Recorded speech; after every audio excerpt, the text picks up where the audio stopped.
Listening Library presents What Was Pearl Harbor by Patricia King. Read for you by Eric Sharp.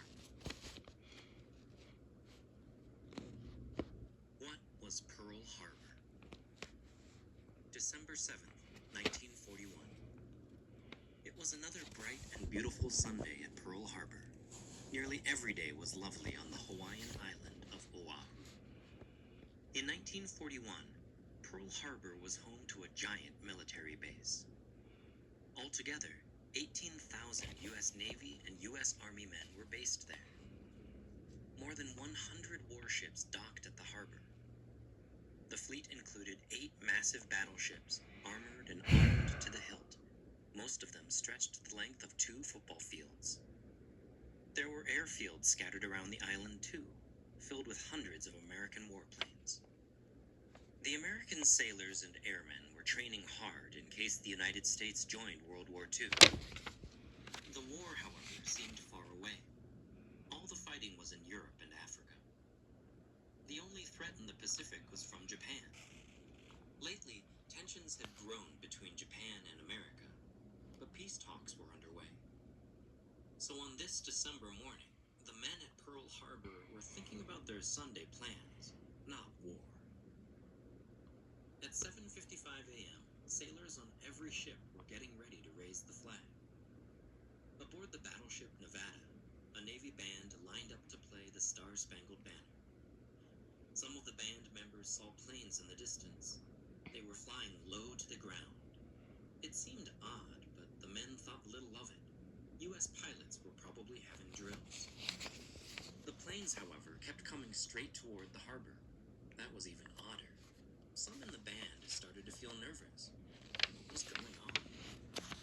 Then, just as the band began playing, fighter planes flew directly over the harbor, and they started dropping bombs. One plane dove over the Nevada and started spraying the band with bullets. The band saw a red sun on its wings, the symbol of Japan. All doubts vanished. Oh dear. This was a Japanese attack. Oh dear. For just a moment, the players lost the beat, but they refused to stop in the middle of their national anthem. They played to the end, then raced for cover. Amazingly, no bullets hit them. Thousands of others were not so lucky. All around the Nevada, American sailors were dying as battleships exploded. The Japanese were hammering Pearl Harbor in an air attack. They had caught the United States by complete surprise. By the time the attack ended a couple of hours later, 2,402 Americans were dead. The events of that day plunged the United States into World War II, a war that would not end until the summer of 1945. December 7th, 1941, at Pearl Harbor became a day burned forever into America's memory. Pearl Harbor. Pearl Harbor is on the island of Oahu, Hawaii. At the time of the attack, Hawaii was a U.S. territory.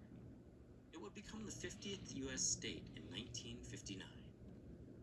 Besides the harbor itself, there were shipyards, airfields, power plants, barracks, office buildings, and a Navy hospital with 1,000 beds. In the middle of the harbor was Ford Island. 7 battleships, the pride of the U.S. Pacific Fleet, were anchored together on the eastern side of the island, lined up neatly in what was called Battleship Row. These ships were the Arizona, California, Maryland, Nevada, Oklahoma, Tennessee, and West Virginia. On the day of the attack, a repair ship called the Vestal was also there, moored beside the Arizona. The battleship Pennsylvania was dry docked nearby. Battleship Row was the prime target of Japanese torpedo pilots. Chapter 1. Becoming Enemies. While bombs fell on Pearl Harbor, one seaman exclaimed, "I didn't even know the Japanese were sore at us." Until the attack, many Americans had not realized that Japan and America were becoming bitter enemies. The enemy on most people's minds was Adolf Hitler. Hitler was the ruthless dictator of Nazi Germany. His aim was to conquer all the democracies of Europe. In 1939, Hitler had started World War II when his troops stormed into Poland. Immediately, Britain and France declared war on Germany. The Nazis crushed one country after another. In the spring of 1940, the Netherlands and France fell. That left England to stand alone against the Germans. President Franklin Roosevelt shipped arms, tanks, and planes to help the British, but he did not send American soldiers. Franklin Delano Roosevelt, 1882 to 1945. U.S. President Franklin Roosevelt led America through two deeply trying times, the Great Depression and World War II. Roosevelt was born in Hyde Park, New York in 1882. He came from a rich family and wanted to devote his life to public service. At just 28, he won a seat in the U.S. Senate, and during World War I, he served as Assistant Secretary of the Navy. In 1921, tragedy struck. Roosevelt fell ill with polio. It crippled his legs and left him unable to walk. Few people thought he could stay in politics, but Roosevelt fought back with the help of his wife, Eleanor. He was governor of New York from 1929 to 1932.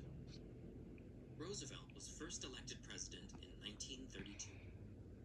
The country was in the grip of the Great Depression, which had left millions of Americans jobless. An inspiring speaker, Roosevelt told Americans that the only thing we have to fear is fear itself. He created jobs programs that in time helped America get back on its feet. Roosevelt was elected president 3 more times, in 1936, 1940, and 1944. Because of a 1951 change to the Constitution, now no one can be elected president for more than 2 terms.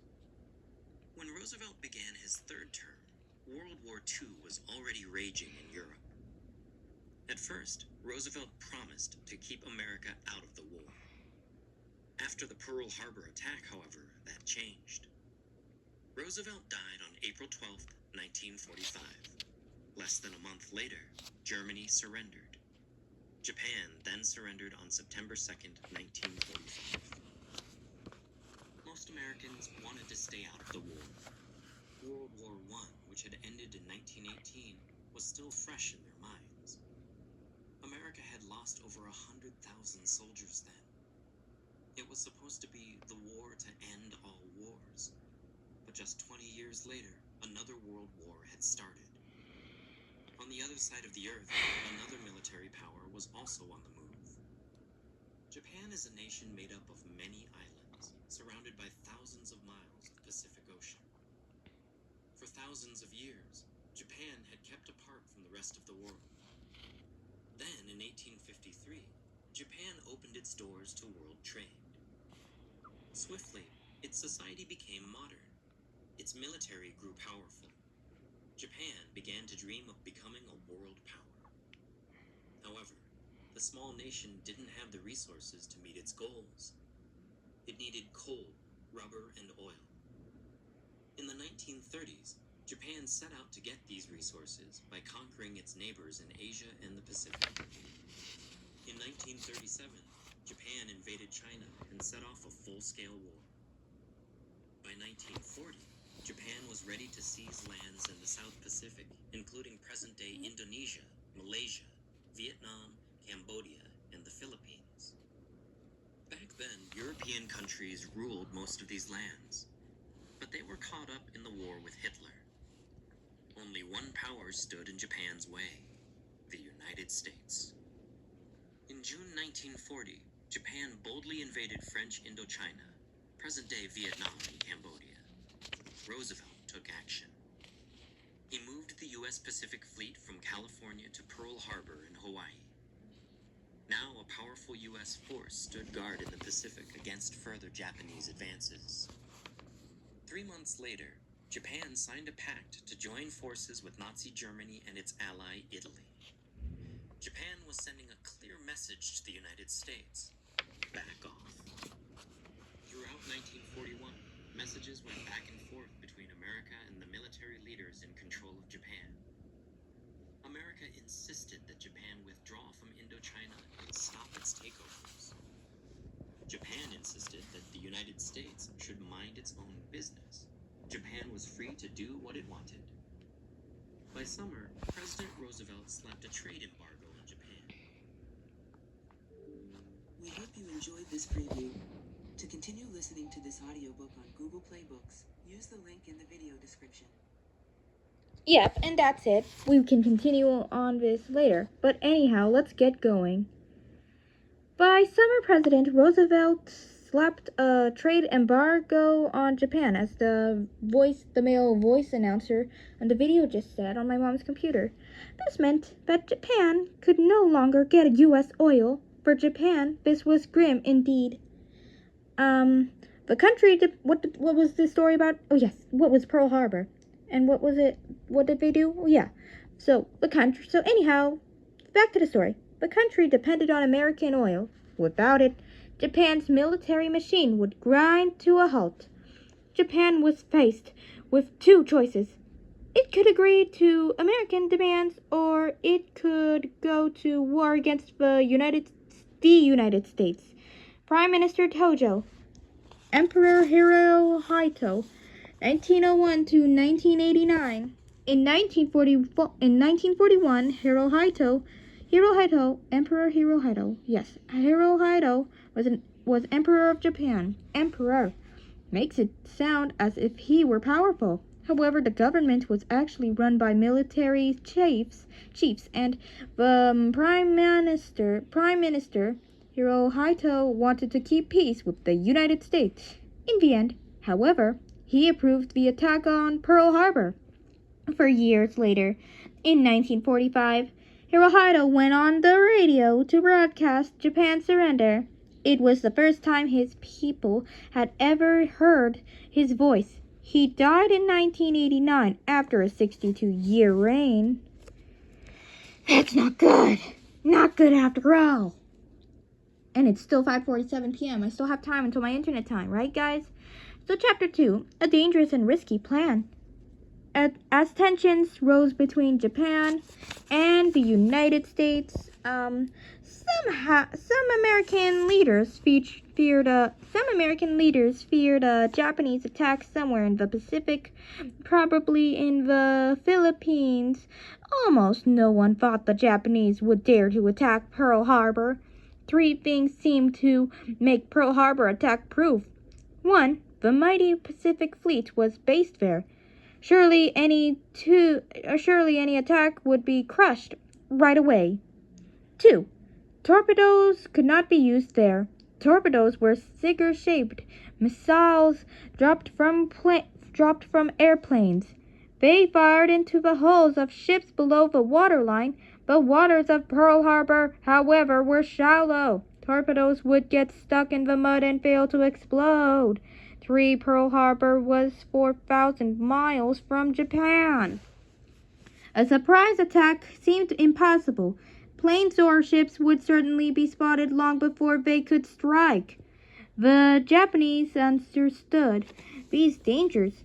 Most of their military leaders discarded the idea of attacking Pearl Harbor, all except one. He was Admiral Isoroku Yamamoto, an important officer in the Imperial Navy. Yeah, that's what I know. Admiral Yamamoto did not believe that Japan could win a long war against the United States. He had lived in America for several years and had seen the power of its economy and military up close. Nonetheless, Yamamoto did think that Japan could win an all-important first strike against the United States if it came as a surprise. A first strike at Pearl Harbor could deal a crushing blow to the U.S. fleet. America would not be able to strike back for many months. In the meantime, Japan would be free to take over the South Pacific.